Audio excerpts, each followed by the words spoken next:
there, and welcome back to the Inner Sanctum. No, this is not the Inner Sanctum. This is the podcast. Sorry about this, but we found out that there was some form of problems related to our ergonomics, and I had to fix them on the spot. And you can imagine how much hilarity was bound to ensue. Yeah, but now we're here. Everything works. Yes. And well, hopefully everything works. Everything's working correctly, allegedly. So yes, we have access to every freaking chat in the world, but I happily have not access to them because they are covered by something. So please introduce us to today's conversation. Okay, so first and foremost, hello guys and boys, how's it going?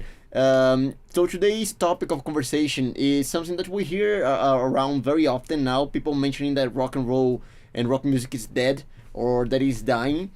And even though we can all agree that it has seen better days, 100%. I think that to say that it's dead is incorrect. Why? I think that rock and roll still exists. You can still, if you look for it, you can find good bands making good music. Mm-hmm. They are simply not in the forefront anymore. They're not in the mainstream. And, well, that can be something that we can talk about. Why is it not in the mainstream anymore? Yeah, because in my head, and just to get this conversation started, I think the whole concept of rock music being killed or dead is more associated with it no longer being socially acceptable. And I'm not saying that is well, if you think about it, if you are a rock and roll enthusiast, you turn yourself into a somewhat of a pariah, socially speaking, because imagine yourself being a teenager nowadays, right? Yeah. And what is common nowadays when it comes to music, or what passes as music today, is usually the terrible hip hop and trap, all of those music. Yes, I said it here. And look, I'm not dissing on the whole genre, of course, hashtag not all, okay? The thing is that I'm targeting exclusively on the super uber popular, the kind of stuff that is shoved down our throats everywhere, every weekend. So, is that, or extremely uberly commercialized pop music that sounds super cookie cutter, because I don't know if you were aware of this, but MTV hosted the Video Music Awards this weekend. Did it? It's so freaking relevant. It's so relevant, it is indeed. And the main events were Lady Gaga, of course, and the tiny girl, what's her name? Carpenter. Yeah. Not surprising. And you know why they were popular? They were going viral out of the controversial performances on stage. Because controversial how? In the case of Lady Gaga, people were kind of concerned with the performance being a little bit kind of occultist, kind of demonic looking, too much, and way too much in your face. And in the case of Carpenter, well, a little bit of dodgy looking women dancing around with her. If you know what I mean. That kind of modern women, okay? Yeah. So, yeah, that's probably, imagine yourself in there, right? If that's your options, what happens to you if you listen to something like badass, like, I don't know, a Rainbow? Who would you talk to? Who is gonna be like, yes, I love Kill the King? Nobody, man. Yeah. And imagine trying to get a chick. How? Won't happen. Because everybody's gonna look at you like something's wrong with you. When in reality, something's very wrong with them. Exactly. So I'm gonna start from there. So before we continue, let's address the comments here. Roman Galindo is watching. Thank you, man. How's it going? He's saying here, quoting a Guitar Magazine article from December 16 of last year. It's an interview with Gene Simmons, and he says that rock and roll is finally dead because of freckle-faced kids. The business model is dead, and new bands don't have a chance. I say there is no money in it. He's correct in a good chunk of ways. I have my differences, but if we analyze it from the perspective of Gene Simmons and the way that they Kiss managed to create a name for themselves. Oh, that's not possible anymore. It's gone, man. That is dead. That's that is fully dead, man. It died. It's true dead. Yeah. And there is no way for it to be brought back.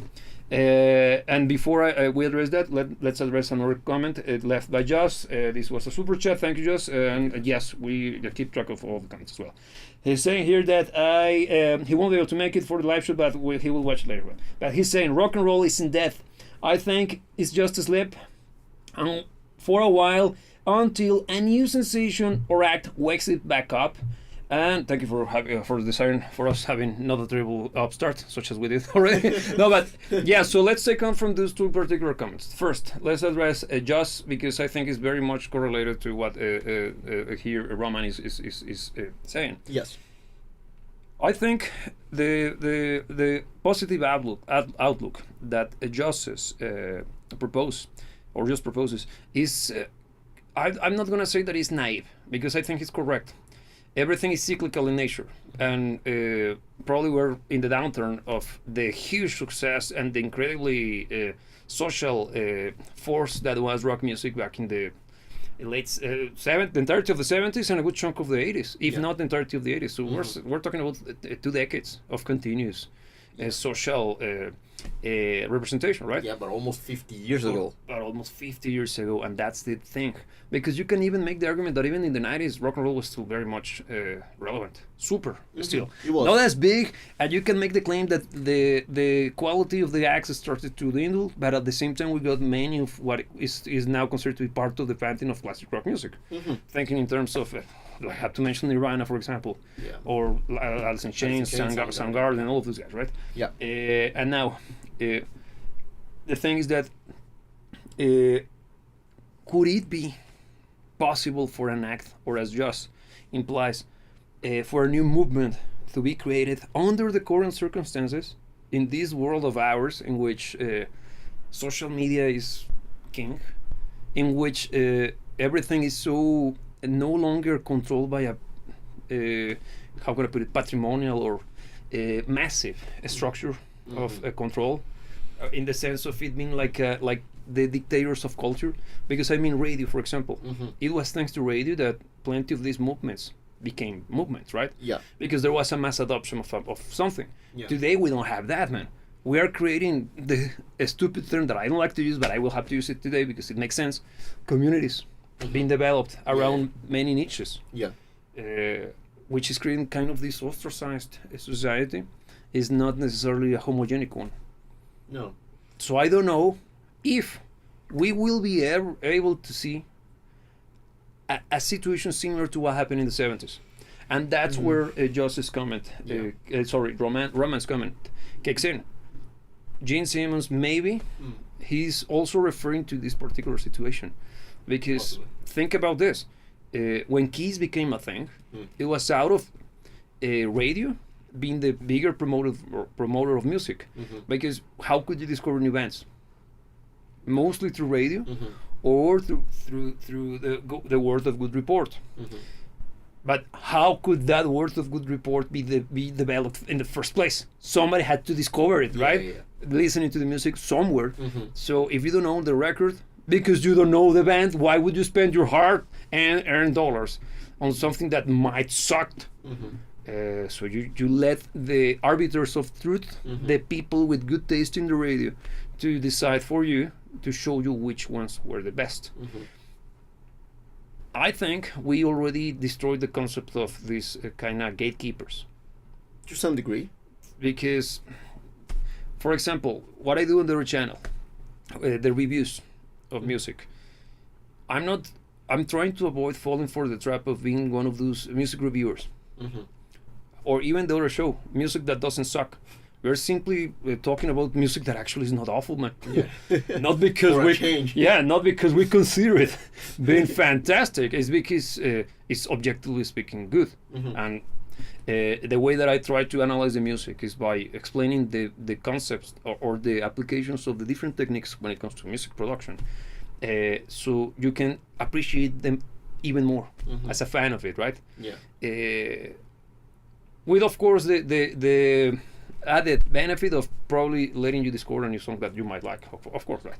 But whatever, that's beyond the point. The issue is that I think it's very difficult for something to become like viral in that sense of the word, because from this whole experiment that is being the music analysis, you only have success when you react to music or analyze music that is looked for. It's not that people will discover new music through this. Get me? So that's the point. So what do you think? Yeah, because I think on the most part you have people, because think of how algorithms work and how everything works on the internet basically. you are very rarely prompted with something that isn't already catered to you. Because the whole thing about understanding your like is the internet knows about you a lot, more than would you would actually like to acknowledge. Yes, agreed. So you would never actually be prompted with something that you're not supposed to like. Yeah, outside of the realm of what is considered to be your persona online, right? Yeah, so the internet plays it safe. Yes. Okay, you like Sabrina Carpenter, here's more Sabrina Carpenter. It's not gonna try... The question starts from, do you like her? Or is it that... you're gonna be made to like her. Yeah, how about if you are kind of Pavlovianly speaking being conditioned to have a positive reaction when you see her? Yeah, exposition does that to you. Of course it does, man. So that's why the whole thing with gatekeeping, even though it's no longer there, because you can make the case for the internet allowing for new music to be potentially discovered, but at the same time, if you don't have the means to be seen for long enough, because this is related to what just here Roman is saying, he says, first and foremost, the only new rock I hear is on college radio stations after 9 p.m. Past prime time. And he continues with, there is good rock out there, but it gets no play 100%. And then he continues, now you got Beyonce as best country artist. Yeah, let that sink in. Yeah. And country music sounds like rap now. Yes, it's crazy. 100%, my friend. Yeah. It's terrible. Because I happen not to be a huge fan of country music, but I have huge respect for it. And I love Highwayman. I truly like that. But that's a good band, man. Yeah. Yeah, and Silver Sailing. I should react to that one. You should. That's a good, badass song. I'm gonna ride. Yes. What a good song. But yeah, you're right, man. The fact that Beyonce is somehow becoming and earning best country music record. The thing is that mainstream music has no essence. What I mean by this is that it has no allegiance, it has no form, it has no substance. What it does is basically it adapts to whatever is working at that point in time. How about this? What if, totally not conspiratorial at all, what if Beyonce winning country music album of the year, it's because it is country music, man. What if we're dumb and we forgot the actual definition of what country music stands for? So it's on us, the listeners. Don't you realize that Beyonce is country music, you unwashed pleb? What I'm trying to say, this is 1984 kind of shit, man. It is. Because what if they are changing the definition of what country music stands for? Why? Because they lost control over what music should be. So they are now, okay, I'm going to turn everything into what I consider to be acceptable, and it has the stamp of approval from the powers that be. Yeah. Yeah, the big noses. So, well, let me tackle a little bit outside of the conspiratory side, because that's the one that can get us in trouble. But just think of how most mainstream music nowadays is not written by an artist. It's actually written by a committee. A committee, yes, a group of songwriters. Yeah. They're more marketers than anything. And what if the songwriters are actually computers? Well, good chance that's already happening in large scale. What if it's been happening for 10 years? But regardless, the thing is, why is Beyonce country? Beyonce is country because country, according to whatever focus group came, that's the song. That song that won the Grammy came from. Okay, this is gonna be accepted by this kind of people. It needs country elements. They added country elements, therefore it's country. But look, do you truly read that somebody who's a fan of Willie Nelson is gonna buy Beyonce as a country artist? They think that of course not. There's no real fans anymore. No, there are real fans. No, but there are a minority in every niche. No. They are a majority, man. But they are trying to be. They try to replace them. Well, they succeeded. They are succeeding, of course, in those areas, man. Because it's similar to what happens to Games Workshop and Warhammer. Super nerdy. I'm gonna try to avoid the details, but the point I'm trying to make is that the whole push with the expansion of in the search for the modern audience on any form of entertainment, I think it's because they're trying to replace the fans of the core fans of everything with people who have no understanding of what it actually means, in this case country music, and they are using wherever is popular or wherever they They know that this is the representation of modern popular music. Beyonce is now the new face of country. They should. Is that it has? Does that make sense? It does. It Because does. I feel that they're turning frogs gay. No, and it has happened before, and it has been happening Yes. for a good chunk of time because it's a very slow going process. Yes. Because I can even point to, let's say, the 90s, people being convinced that somehow Nirvana is the best band of the decade. Yes. With all respect to Nirvana, it's a great band. I enjoy their But music. far from being the best It's- of. yeah, and it is the face of the 90s. Agreed. And it's the beginning of people being swayed into thinking that Yeah. what is isn't, and that what Yes. isn't is. Yes. Queen. Preach. Yes. Slay. No, you're correct. Yeah, and and look, I pointed at this phenomenon with Nirvana because the rock and roll crowd is not immune to this. No. That's what I mean by this. Because nowadays you have, for instance, Foo Fighters being by a gigantic margin the biggest rock and roll act Because of they are modern times. they are state approved. They Yeah. are friendly. They are non-offensive. Yeah, non-threatening. They are non-threatening at all, man. They are milk toast, and I'm not trying to attack them. I don't have issues with them. I don't happen to like their music, but it's far from terrible. It's actually well produced. I do happen to enjoy some of their stuff, but Yeah. still I can recognize they are Not far my from jam. what But rock and roll goddamn, has to offer. exactly, Yeah. exactly. They are not necessarily speaking the representation of rock and roll. Yeah.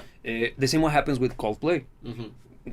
They kind of look like they picked them because they're the least threatening. They're very much. Yeah. They can fit any mold. Yeah. Get me? And they have They have. fit. And they've all been molds. pushed down everybody's throat as well. Here Roman is saying, I think politics kill rock too. Yeah. But yeah, no, I agree, man. But we're getting us into sketchy territory. Yeah, let's see. I know some sports auditoriums won't play Leonard Skinner because it's associated with for real, man. Is it what? It's associated with Confederate flag and make forcing people to work hard. If that makes sense to you. I didn't know that, man. Damn Very it. sad to hear. That's awful, man. Yeah. Because Freebird, It's a badass song. yeah. Yeah. And also it's kind of like the song that if I stay Yeah. at the stadium, man, makes total sense. And honestly, creating a bad association with Leonard Skinner, actually, even though Freebird is probably one of their most badass songs, I actually quite like their ballads. They're more soulful, kind of heartfelt songs. They have a meaning, man. Yeah. It's a great band. Actually, have you heard their latest record? They have released something new? Yeah, it was released like 2 years ago. It's called God and Guns. Oh, yeah. yeah. Based. And it's very good. The music, the song, the title track is fantastic. Totally recommend it. I haven't analyzed it on the channel, but I will. It's freaking good, man. And the title's awesome, man. Yeah, but I didn't know that, man. Thanks for letting me know, Roman, because I didn't know that it was that. But look, I do agree with Roman that a good chunk of the problem is everything becoming so damn politicized. Yeah. Because But on one side, man. no, but the thing is, look, music and every art being a form of expression always carries the intent, the some of the thoughts of the Yes. of the composer, of the artist. But it doesn't have to be political. It doesn't have to be political. Of course, if you have very strong core beliefs, some of that is gonna spill into the music. Yeah, and you can make a song to be a political statement. Agreed. Yes. But it's not per se, okay? Yeah. Yes, and it doesn't need to be, and No. it shouldn't be. If you are going that route, you're going that route. Make a good argument for it. Yes, but nowadays the people have come into the habit of making things political that are not. And even though we're a completely different scenario, but relates to this. We're talking about a game, video Yeah. game, the whole thing with Hollow Knight. Yeah. Which is now for some goddamn reason becoming a point of controversy. Yeah, due to the alphabet community is trying to take over a freaking fictional character. And it has nothing to do with anything. Nothing. It's completely made up. Nothing. And it's just a showcase of this whole thing about people becoming used to problematizing everything. Yeah, socially speaking. Yeah, and of course it's done more by some people than others. But regardless, I think we started to lose track of music as something that's supposed to move you, and started to see it as a form of as a means for attacking other ideas, the other side. All right. Because this whole thing with Leonard Skinner, because honestly, I'm still trying to get my penis in a bunch because it got me actually very pissed off. It truly. The fact that this is happening. And I see this as a political attack It is, on something that is not supposed to be political in nature. and you can see that we're once again taking us back to the whole notion of the 1980 folding of country music, because little by little you can remove, because what keeps something relevant is exposition, right? Mhm.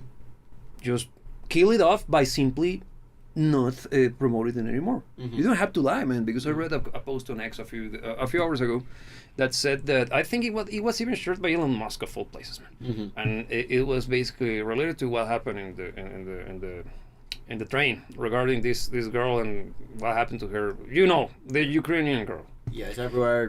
Yeah. And I don't know if I can go into details in here, but whatever. It's so awful and gruesome in America. But whatever.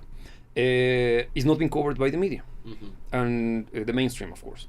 And Elon was saying that the best way for them to lie to you is simply by omitting what is told to you. Good point. Good point. He's right. So the same applies to music, man. Because do you truly believe that rock died, organically speaking? Because something that we already had a conversation similar to this, or what I'm about to say, on a different show. Because what happened to guitar heroes playing bad guitar solos in rock music? It was replaced in less than 3 years, man. Yeah, it was super quick. At the highest of the height of Guns N' Roses, it was 87. Yeah. The release of Appetite for Destruction. Huge, insanely big guitar album. Then you get the fantastic release of Whitesnake's 1987, most popular record by them. We're still having Van Halen as being the top dog in history in rock music, with all the respect to Jimi Hendrix, of course. But in 1990, they get fully replaced by Nirvana, which happened not to have any form of virtuosism on guitar. In the contrary, it's kind of a very simplistic. What happened to all the fan base, man? What? Simply, they stopped having broadcasting their music videos on MTV. Radio stations were opted to play just grunge, and that particular brand of grunge. Then what happened as well? You get the introduction and overly representation of urban music in the form of rap, later replaced by hip hop. Because what happened to rap? Rap still had good musicians, but then little by little, and you basically it's hip hop. And now the hip hop we got in the 2000s, man, early 2000s, was replaced by this gangsta shit. Yeah, because not necessarily it hasn't ever been something high end, but it beats. It was better, man. It beats hell out of whatever we're getting today. Yeah, totally, man. Yeah. So as you can see, this whole concept of or notion of rock being killed or dying, it's also applicable to different genres. And of course, rock is usually the biggest victim, because he's the one that draws the most attention. It's more problematic. It is indeed, man. Because start to think about this. Because why Lynyrd Skynyrd? They're Southern roots. That's a fact, and they don't hide it. But also it's because they are not necessarily speaking aligned with the political consensus of the last. What do you want? Good while. 20 years at least. Let's call it good while. Yeah, especially after 2008 onwards.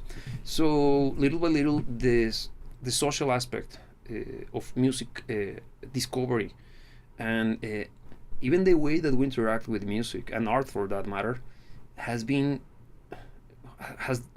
I wouldn't like to use the word evolve, because I don't consider this evolution is moving to a better place. Yeah. But it's not devolving either, because it's not going backwards. It corrupted. It simply Distorted. Mutated is the word. Mutated, yes. Mutated into this overly political and kind of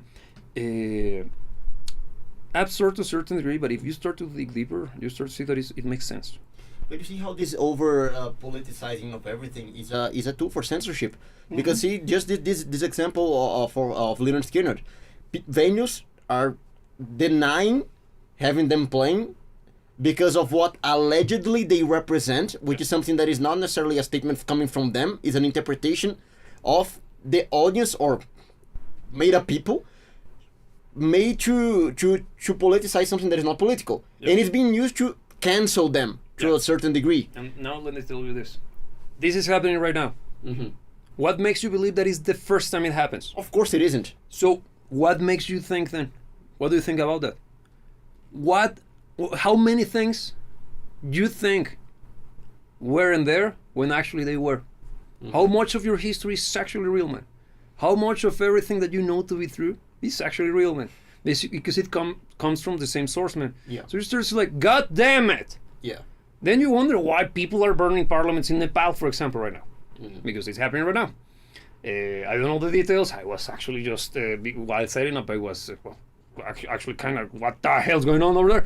So yeah, basically speaking, Gen Z is being called the Gen Z revolution. Why? Because it seems that the government, influenced by a particular ideology that comes from the left side of the aisle, decided to take control over the spread of social media, because it seems that there was some form of issue related with the police and peaceful protest yesterday that I didn't know about, and the people in Nepal knew, and their reaction to it was controlling the spread of information, so it got way worse. So it seems that the prime minister resigned and shit. I don't know the details, so don't take the news from me. I'm just simply trying to remember exact some of the stuff that I read. Okay, but you see, it's basically that. Yeah. So if you stop to think about it, rock and roll has a particular feature, which is ideological. Yeah. One of the reasons why I fell in love as a kid with rock music, and particularly I adopted the rock and roll ethos as my lifestyle, or as a way to define myself as a human being, is the pursuit of and the promotion of personal freedom. Yeah, is that non-conformist? Non-conformist attitude to everything, asking questions, and also having role models based on being excellent, on excellency. Because for example, I always when it comes to thinking of great musicians, I always pick the best. Steve Vai, Joe Satriani, David Coverdale, all of the good badass gods from decades past. Why? I don't even know what they think, because I base my appreciation and my I put them in that pedestal based on what they do. It's their actions that I spoke for them, not what they said. So that inspires you to be better, right? Yeah. And in the current circumstances that we're going through, do you truly see that being the norm, man? Because everything is kind of the opposite to what I just said, right? Yeah, basically. And it's not natural. Being very honest, I think we, naturally speaking, have this inclination to first appreciate excellency and then to be inspired by it. I think that's natural. And the fact that we're kind of pushing excellency aside and praising, well, average or less, Yes. I think that's something extremely unnatural, which means that's pushed. Agreed. And look, here Roman is sharing with us, sorry, thinking a different language, is sharing with us a very badass quote from Alice Cooper. Here, to quote, "Rock's not dead. It's where it should be. We are not in the Grammys or mainstream. Rock is outside looking in now." And I think that gives us that outlaw attitude. That's now rock. That's how rock started, based on 100%. Yeah. That's exactly why. Look, it's basically what we were describing. Yeah. Because this is the main reason why I got into rock music in the first place. Besides the badass music, of course, because the music was the first thing that drew me in. But when I started to understand the concept of being a rock enthusiast, or a rock and roller for that matter, man, I was like, this is the best thing to do, man. Yeah. It makes total sense, because it's becoming you. Yeah. It's totally and embracing the responsibility that comes with it, right? Because it's the one dead or alive, man. Yes, it's that freaking badass attitude, the Bon Jovi song. Yeah. That's what probably the reason why I love that song so much, man. That song's great, man. That song's badass. But look, what I feel about this quote by Alice Cooper is a very good one, and I think it is true, because rock music, rock and roll hasn't changed. No. It has been kicked to the curb. Yes. And what has changed is people. Because this attitude, this that he's describing, is still present. It never dies. But let's say on the 70s, you have masses of people that acknowledge this, that related to this. Yes. And now is a small, relatively small amount of people thrown to the fringes. But that's where I have a different point of view regarding that, what you just said. You're correct, 100%. The thing is that today, at this very point, we're starting to see the reaction of everything that is anti-rock and roll, culturally speaking. Little by little, I'm not calling victory by any means, man. Okay, We're kind of far from it. we're still a long way before we leave the woods, Yeah. but we finally are changing route, culturally speaking. So the swing is clear, man. Mm-hmm. The motion is already pushing in a different direction, and I think we will have to keep going through more turmoil at a societal level in a worldwide basis before we start to see some actual meaningful change. But I've been keeping track of the cultural zeitgeist, particularly with Gen Z, because that's the target audience for any musician. Being very honest, especially if you're into rock music, for those of you who are musicians watching, target Gen Z for God's sake. Why? Because they got the lower end of the worst side of the social contract, developed after a certain thing that happened in September, in 2001 in New York. Because they grew up in that world, the aftermath, and everything that came with it, the lies, the bullshit, and all of the abuses of power. They grew up with it, and also the later part of their teenage years, they had to deal with the whole notion of believe the victims and all of the social upheaval during the last 5 years, and then you know what I mean. They had to deal with the coup and stuff like that. So they grew up in a world in which everything was against them. They're pissed, man. They're super angry. They are super disappointed. They don't see any form of anything to hang themselves to in the sense of hope. Not because they're hopeless. It's because they haven't seen anything better. But they know that this is not the way they should be living. So they are pissed, man. Don't you think that that's the correct circumstance for this very outlaw attitude to once again start to permeate, to resonate with the audience? I think the moment is starting to get us there for a renaissance of rock as a cultural movement. Yes, I agree 100% with that statement, but what the side that concerns me is that even though I do think people are ripe for it, I think the moment is very ripe for a new rise in rock and roll, because this whole sentiment of discontent or even anger and non-conformity that is becoming more popular and more widespread by the day, is exactly the stuff that rock music is made of. So yes, the moment is ripe, but without exposition, without being able to be found, how can rock and roll actually make a rise? That's $100 million question. Yeah, man. That's where social media kicks in, and why it's very important for every single one of us on any form of social media or active online to fight for the non-censorship of those outlets. Because it is the only way for more of the good stuff to find a footing and develop some form of business model around it. Because if you hate, let's say, are you tired of Marvel outputting shit? Yes. Of course. Very much. So do you go to the cinema supporting the shit? No. So if you hate them, stop giving them money. That's the way to do it. Simple period. that, yeah. But that doesn't fix the issue because we need. But I want to watch something because I like some. Okay, do your due diligence and find something good to support because you have to put your money where your mouth is. Not that I'm not trying to convince you. This is not a sales pitch for you to support channel. No. By far, it's me just trying to tell you that as a fan or as someone who is craving for good culture. Right now, everybody shares a responsibility in that sense. Because if you're conformist, because how I found rock music when rock was dead already, by sheer might of sticking to a man, because I was up to here with the bullshit coming from the radio. So somebody mentioned Iron Maiden. Like, what the hell is that? I saw the cover for the number of beasts, like it's badass. That looks badass, but cheesy, man. No, it's I badass. like, no, Yeah. but it's cheesy, man. Because the devil is fun. Yeah. It's fun. But Eddie looks bad. Like, this is bad, but it's kind of fun. What is that? It's heavy metal. My father told me that's the devil's worshiping. I want to try it. Then I discovered it. I'm like, wow, this is badass music.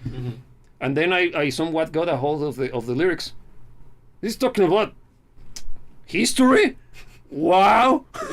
Okay. So it is intelligent. Yeah, I'm cultured. So you see that from there I started to dig around to find more shit, man. Mm-hmm. So if I could do it, everybody can. Yeah. And this is something that has to be replicated, man. But Yeah, it's because I wanted to do it my own way, man. But look, I also think that especially when talking about Gen Z, which is probably the core of what should be addressed when it comes to this, because the kids are our future. Yes. Not that they're kids anymore, but regardless. Yeah. But I think one thing that kind of stops Gen Z to attaining this apotheosis of finding Iron Maiden and having their minds blown Yes. is the fact that they lost basically all hope. And I think that's the first thing that needs to be countered. Because I think one sentiment that I've seen quite a lot, and it's very dangerous to this conversation that we're having, is thinking that it's already done. Even the core of this conversation itself, the notion, for instance, that rock music is dead.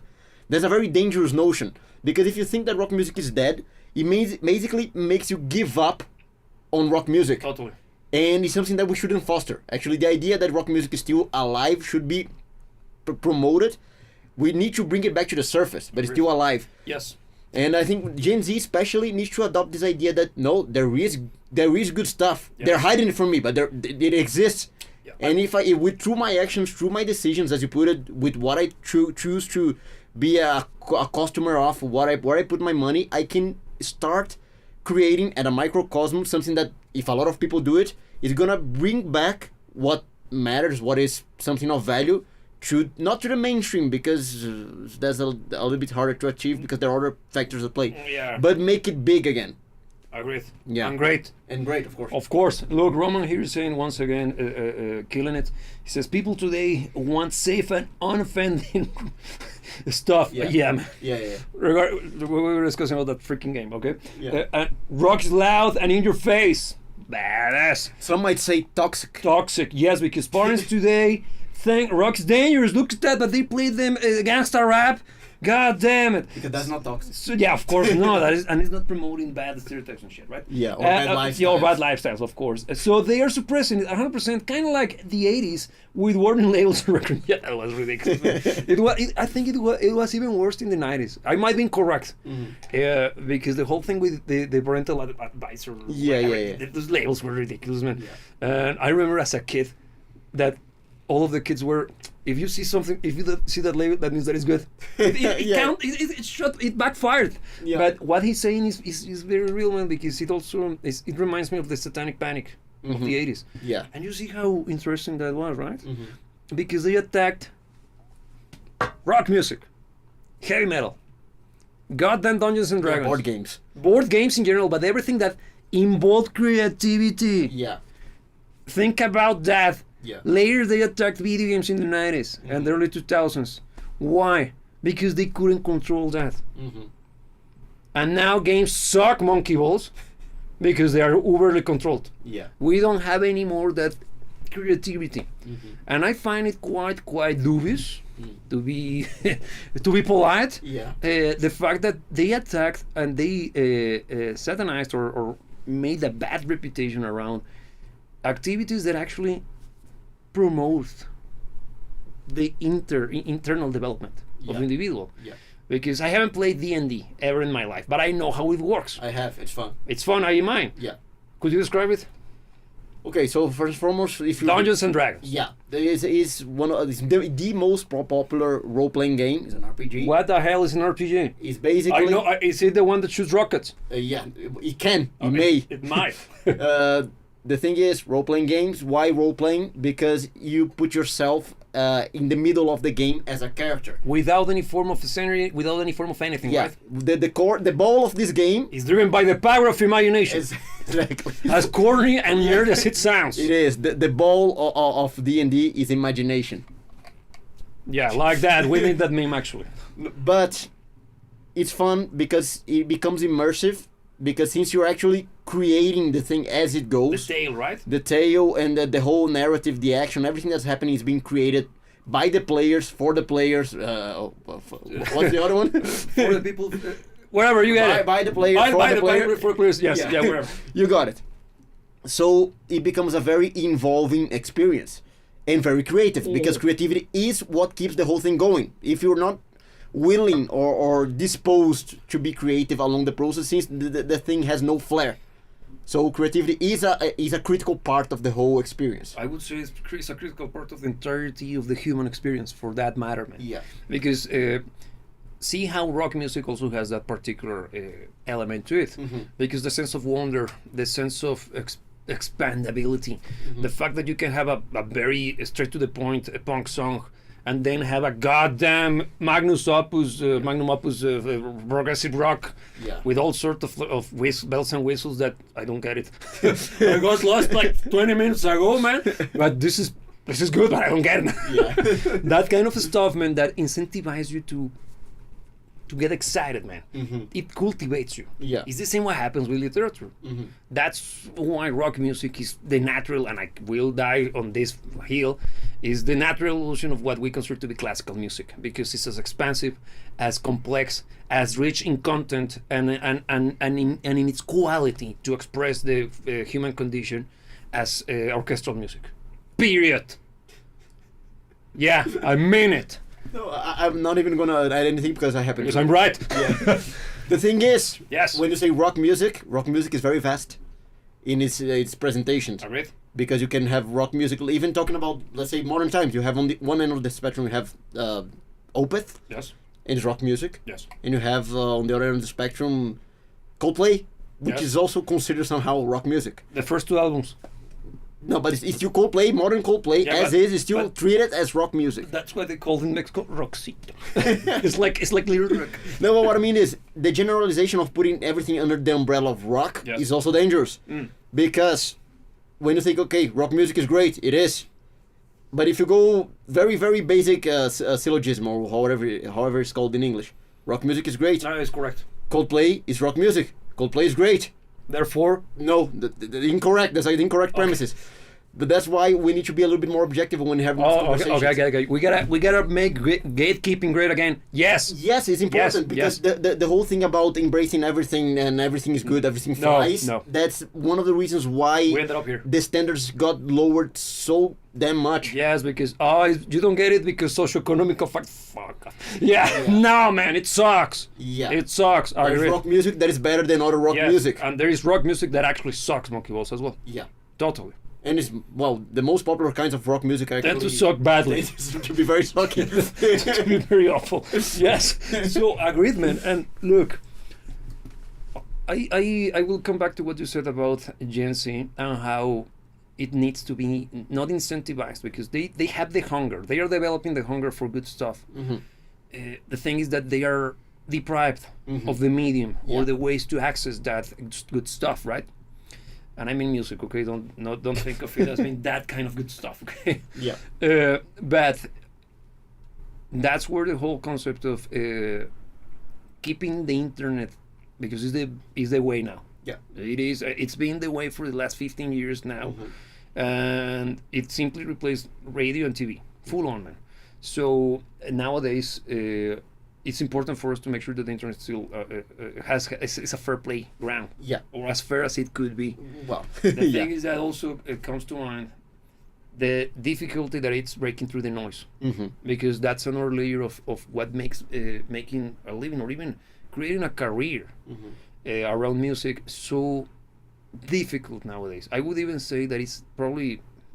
No, I don't know. Because I would say that this could be the most difficult time ever. I have no idea because I don't know the details of how it was during the 70s or the 80s, or the 90s for that matter. I have just the vague illusion of it. So I think I'm just going to put it that it's very difficult. And I might even dare say that it's as difficult as ever. I simply think that the rules changed so much that the guys that made it have no way to give you advice on how to do it yourself today. Agreed. Because it's way too different. Yeah, if I may, on regards of that being harder or not as hard, I feel that it's not about being harder, but it's less straightforward than it used to be. It's more... nobody knows. Yeah, because before, since you had music being... You always had peripherals that made a difference. Looks, connections, blah, blah. Those always played a role. But I still think that, let's say up until the 90s, the music itself played a bigger role in the equation. Yeah, because even during the 90s, Yeah, Music still. was still the biggest selling point. Yeah, because even we had the conversation about how the whole thing in music video as well in the 90s, how video was already catching a lot of momentum, but it was secondary to the music. Yeah, so still music was king. Yeah, and nowadays, music is secondary to everything else, basically. Music comes last. It's the last thing someone trying to make an endeavor based on music needs to be concerned about, basically. Because first, you need to be able to establish a connection with people. You need to know who you're talking to. You need to have a means to finding those people, and not necessarily through the music, because nowadays like the way the language, the channels of communication, right? Yeah, because the way the internet works, and the internet is the medium. You already put it, and you're 100% right. People establish connections first. Yeah. And those connections are the key, but those connections are gonna be perhaps consolidated through the music. They're not gonna begin with the music, because as a musical act, and even talking from on our own experience, you're not gonna have your music being what puts you out there. You need to be out there first. Yes, and that's, for example, I released this whole discussion got inspired by a video that I released this weekend, in which I take some of the, and thank you for the guys who let me know that I dropped several horrible typos everywhere, man. I already fixed them, thank you. It was autocorrection software in that case, for real. Right. Yeah. Of course. Yeah. Yeah, but the words are hard, man. No, I got inspired because I was actually answering back to some of the comments, and he actually makes a good point, saying that rock musicians were the ones who kind of did it to themselves, the whole thing with killing rock music, because they stopped being appealing, and I 100% agree. Yeah. Because for a good chunk of, or at least for the last 20 years. We haven't got a badass or someone in the rock sphere that is memorable, man. I said yesterday that the only one that I think we got was the guy from Him, which is a very mainstream, not my jam kind of music, but at least the guy had a swag. Yeah, a personality. Some personality, man. He actually looked like someone that you can remember. You remember at least his face if you ever saw him. Yeah. And the entire band was designed around his persona. Basically, of course, it's once again one of those bands, I think, by committee, but wherever, it's not terribly, it's actually well produced. It's simply not for me. But you see that it was very highly crafted, man. And nowadays, the usual guitar player or the usual musician looks like any random dude. It even gives you the impression that the guy playing the guitar on this concert, like, if I pick any rando from over there, nobody will notice the difference, man. What happened to that, man? We in that way we kind of did it to ourselves, man, because we stopped praising or kind of expecting that kind of big, larger than life persona of musicians, man. We killed the idea of the artist in rock music. But did we, or was something that is also kind of? I think it's a psyop. Yeah, because are you trying to convince me that after all of the antics from the 80s, that became corny and out of fashion in 2 years? In 2 years? Yeah. For real? Are you not? Of course not, man. That's what I'm saying. And the thing is that became the blueprint for the next generation. Yeah. Because in the early 2000s, somebody posted excerpt from the music video from one of that freaking band, Some 41. Do you remember those guys? Yeah, I know. Okay, wherever. Yeah. The music video that was shut down or throats on MTV every freaking day. It's the one where they are having like a pool party, but the pool is dry. Whatever. I don't even know the song, man. This is the moment in which it died. Where is the cool factor, man? Everybody's just doing but they're punk rock and they're doing the skater thing. Punk rock is the Ramones, man. It's Sex Pistols.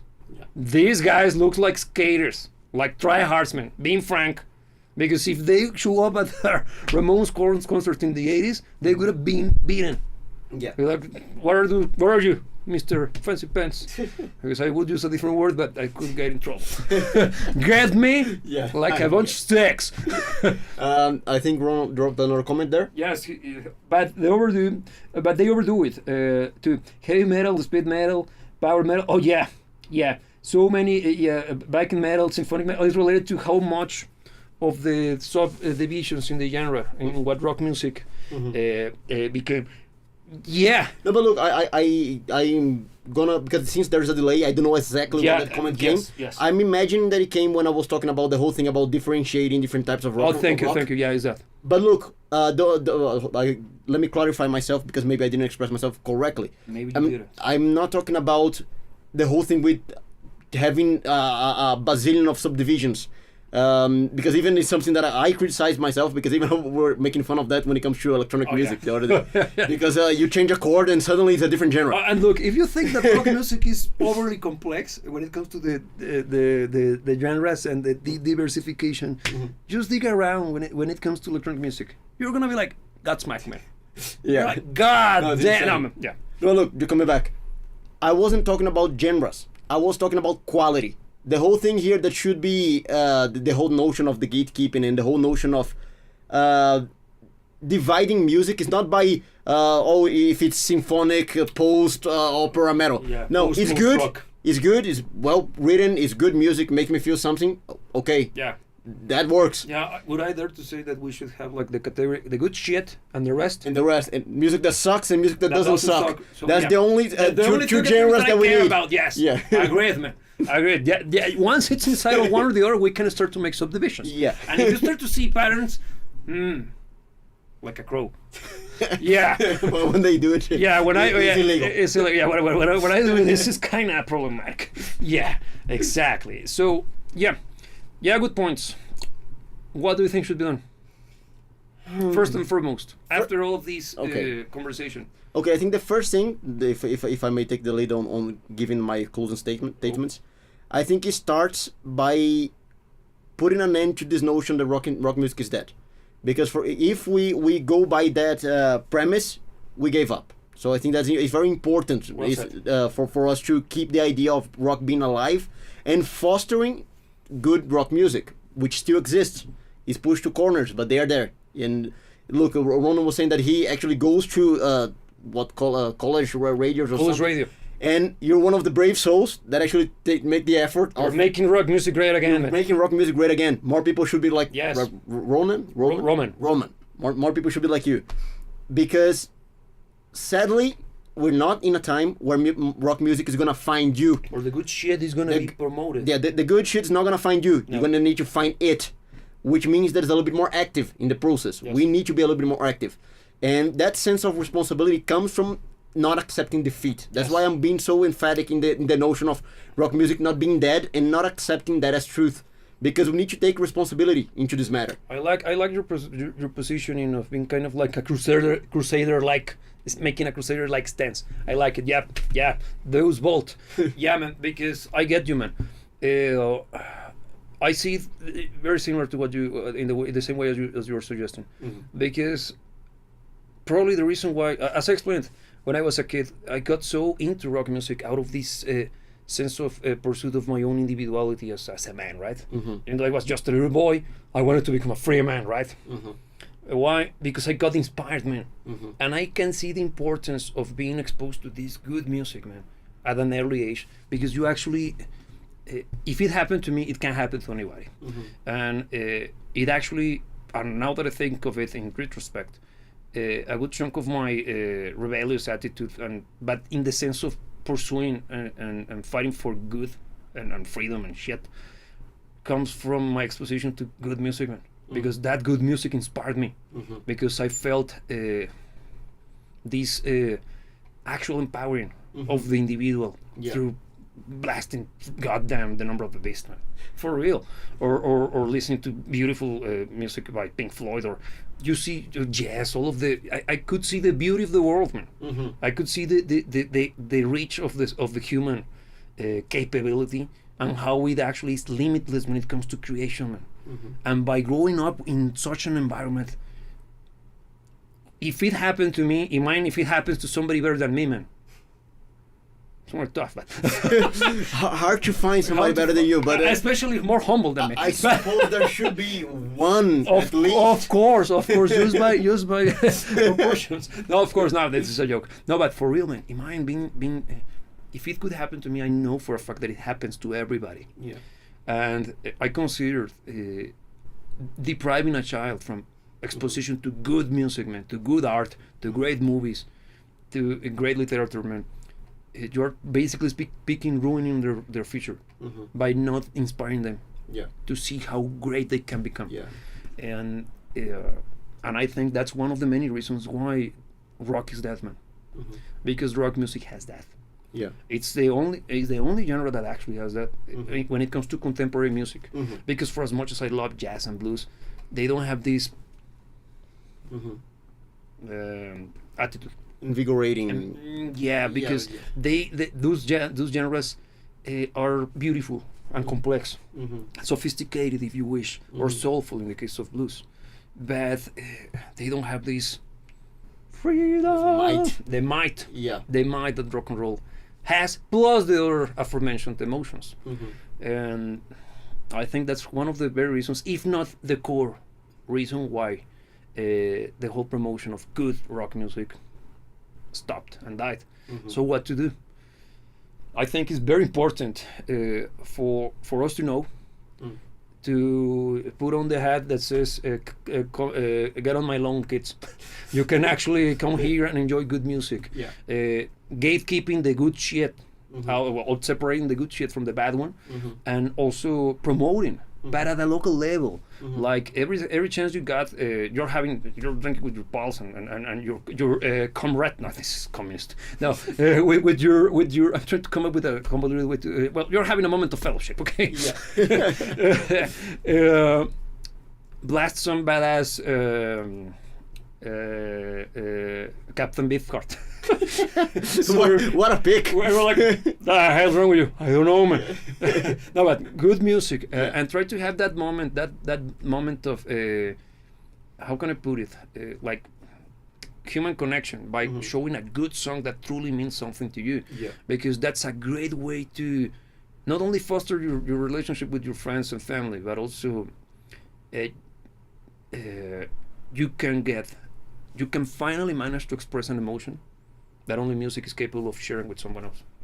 That words are incapable of, for obvious reasons. And by doing so, that people, those guys who listens to the same badass song that you like, they will like it as well, man, and they will replicate the experience with someone else, little by little. So even though this is something that is proactive on each of us, which is the pursuit of great music, it's also part of the trade of a true rock and roller to promote and spread the gospel. Makes sense? Spread the word, for real. So let's address the last comment. Roman, here, first and foremost, he's making fun of my humbleness. Of course you should. But also... that's my job. Here Roman is saying that these days bands do live YouTube shows and you can request songs. I think it's becoming a trend. Yes, indeed, man. And actually, believe it or not, we were kind of the... some of the groundbreaking guys back in the days of the CUF.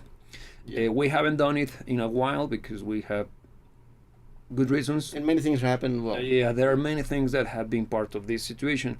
But I think that's part of the next wave. Because one of the problems we're facing right now is the destruction of the tiny or mini size gig or venue, if I put it in a better way. Because most of them died during the 2020 situation. They simply got outmarket, kicked out of the market. So I think that's the wave of the future. And also, little by little, more videos of kids playing loudly in their garages and other kids around them having fun are starting to become a trend on X. Like, look at that. It's happening. It's finally happening. Once again, to quote George Orwell, the hope is in the masses. It's in the pro. It's not on the. We gotta understand that a good chunk of people are far gone. They are so in on the whole gravy train, to use a mild word, that we have to accept that they are gone. And instead of trying to find, now to quote Friedrich Nietzsche from Those Spoke Zarathustra or something, you should only focus on speaking to those who have ears to hear and and are alive, because the dead are unable to hear. What you say? Might be paraphrasing, but yes. Yeah, totally watching it, but it's like that, okay? Yeah, but it's a very good phrase. And it's actually in the first chapter, so like, damn! Yeah. Speak to the living. Yeah, exactly, talk to the living. Don't talk to the dead. So, yes. So, if you like support this kind of content, we went a little bit deeper than expected, but if you like support this kind of content, the best way to do it is subscribing, leaving a like, because now YouTube, and I've been doing some research regarding this, is even if you're subscribed, even if you click the goddamn notification bell, some people are reporting that they're not being notified anymore. Of the videos. Yes, and this is coming from bigger channels, man. Way bigger channels than this. And it seems that the situation, or some of the fixes that people are suggesting, is watching 4 videos from the same channel in a row.